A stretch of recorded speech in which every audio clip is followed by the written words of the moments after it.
I'm Cape Joel, and this is Comic Smack, the weekly comic show where we take closer, more in-depth looks at the coolest and most happening things going on in the world of comics and superheroes. And on today's show, we're looking at Power Rangers issue number 2. The teenagers with attitude are facing up against Rita Repulsa. Let's find out what happens next, shall we?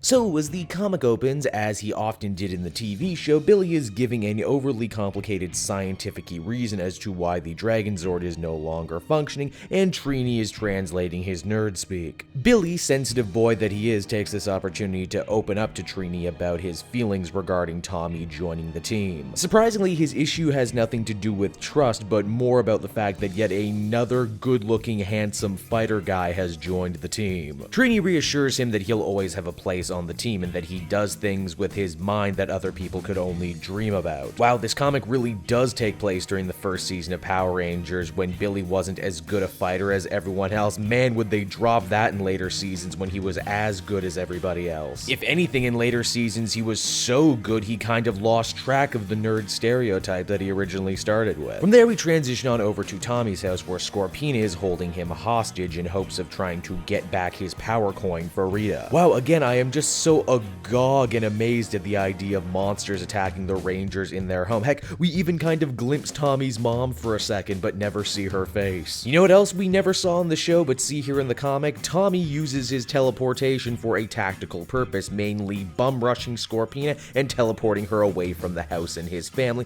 to a clearing in the woods somewhere. And from there, well, you pretty much know what time it is. It's Morphin time, followed by sword fight time. Scorpina, being a villain, of course, doesn't want this to be a fair one-on-one fight and quickly summons up an army of putties to assist her. In this issue, we also check on in with Kimberly, who goes to visit Jason while he's teaching a karate class. Again, man, I gotta take my hat off to Kyle Higgins for adding a lot of depth to these characters that never really had them before. You see, Kimberly's out and about tonight because her parents are busy fighting about visitation. Wow. Also, hey, if you're one of those people waiting for a Tommy, Kimberly, Jason love triangle to form, they go the other way on this one, actually, with Jason kind of being, a mature older brother type. When the other good guys hear the word that Tommy is in trouble, they spring right into action, Ranger up, and get ready to throw down with some putty patrollers. You see, here's the thing though, Tommy is still suffering from Rita hallucinations, or maybe they're hallucinations, maybe she's actually talking to him. They're not exactly being 100% clear on that.